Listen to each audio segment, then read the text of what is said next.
Olá pessoal, bem, quero estudar com vocês hoje um assunto um pouco diferente daqueles que a gente vem estudando ultimamente. Quero estudar com vocês a respeito de uma igreja remanescente. É isso mesmo, será que existe uma igreja remanescente? O que será que leva algumas pessoas a pensarem que existe uma igreja remanescente? Bem, como você sabe, remanescente é o restante, é o que sobra de um todo. E na Bíblia não encontramos nenhum texto a respeito de uma igreja remanescente.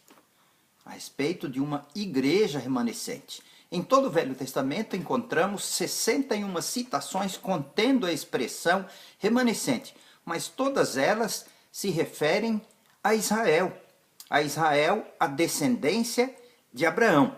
No Novo Testamento encontramos 3 citações, duas delas referidas pelo apóstolo Paulo e relacionadas ao Velho Testamento. E uma delas está lá em Apocalipse 12, 17.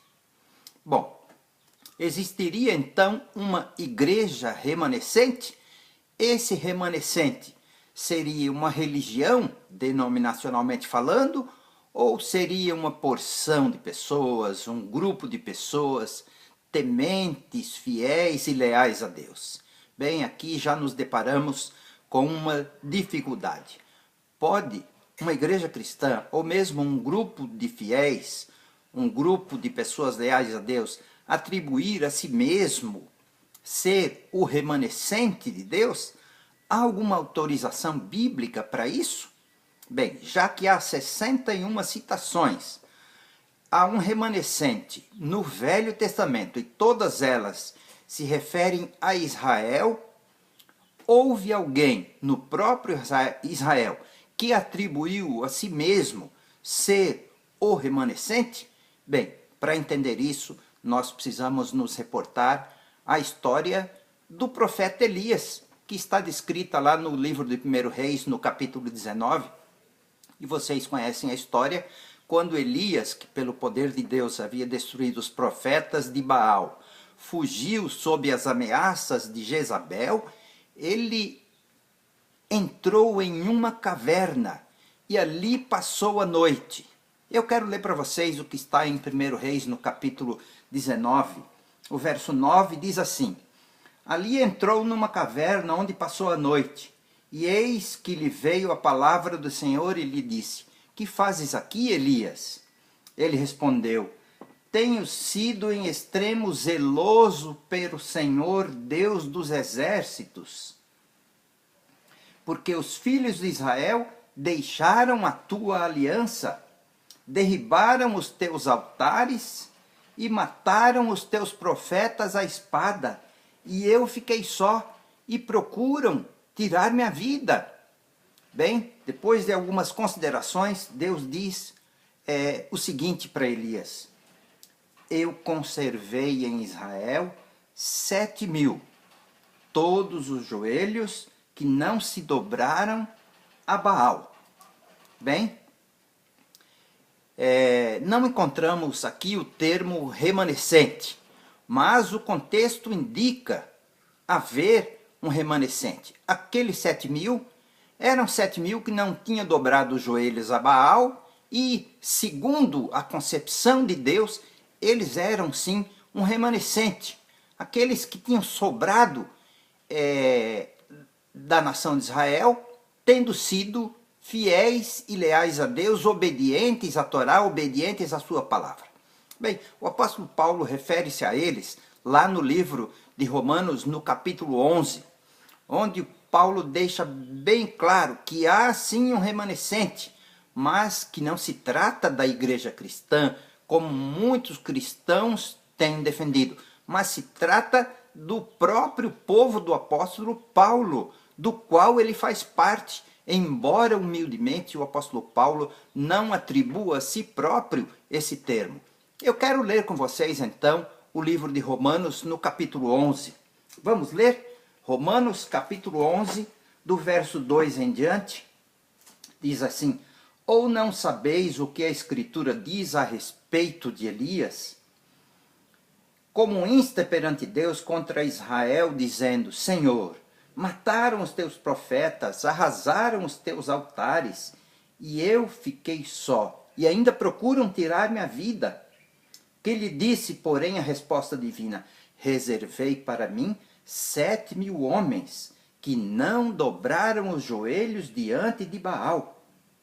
Assim, pois, também agora, no tempo de hoje, sobrevive um remanescente. Paulo está falando exatamente do seu tempo, que é a sua época, embora uma grande parte tenha rejeitado o Messias, havia uma porção de pessoas leais a Deus e que confiaram em Jesus como Salvador e em Jesus como Messias prometido por Moisés, prometido pela Torá.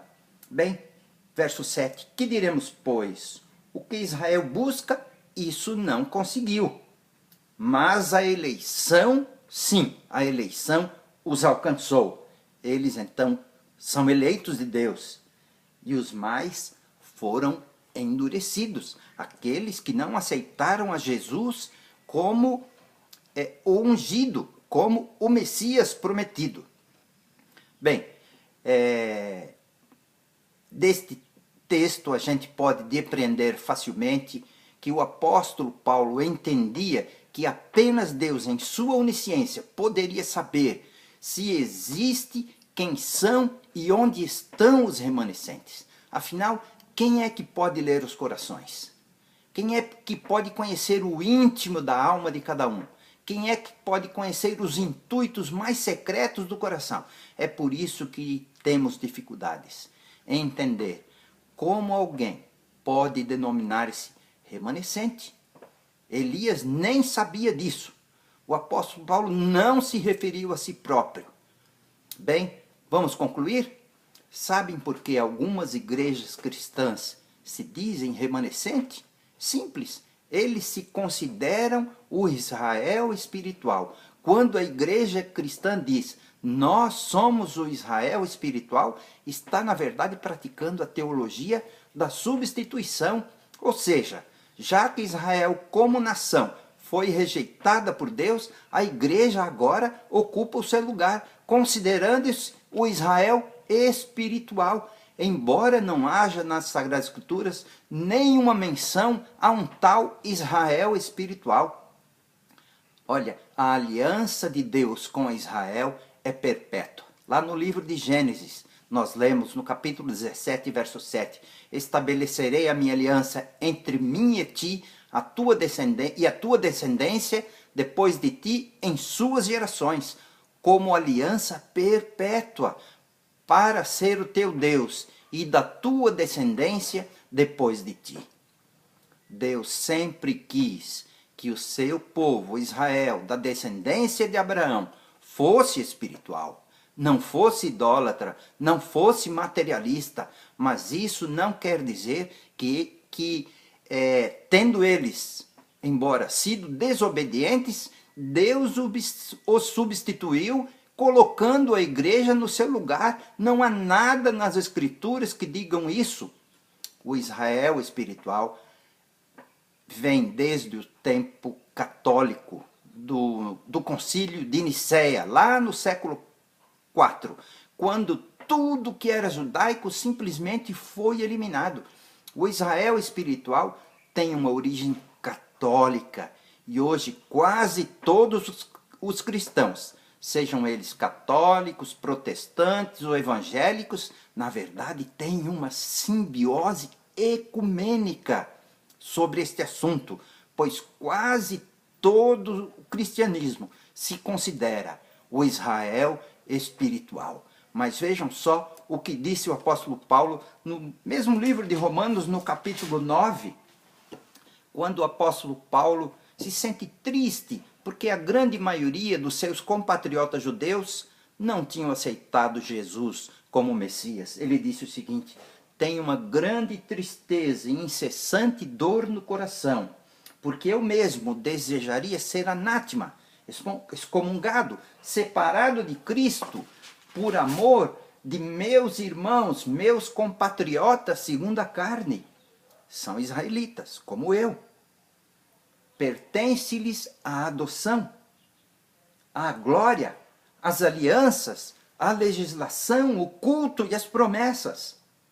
Deles são os patriarcas, e também deles descende o Cristo segundo a carne, o qual é sobre todos Deus bendito para todo sempre. E o apóstolo Paulo ainda diz, amém. Bem, gente, nós podemos espiritualizar, sim, esse texto a respeito do remanescente. E podemos trazê-lo para nós, os cristãos desse século XXI. Não há problema nenhum com isso, embora muitas vezes os cristãos deixem de entender também o que certos textos literalmente têm a dizer. Bem, o remanescente são os que guardam os mandamentos de Deus e têm o conhecimento da essência da profecia que aponta para a volta de Jesus. Esse texto está de acordo com a versão King James, considerada a melhor versão para o inglês, que naturalmente estamos traduzindo para o português. Para finalizar, eu quero perguntar, quem são os que guardam os mandamentos de Deus e têm o conhecimento da essência da profecia que indica a volta de Jesus? Você sabe? Eu não sei.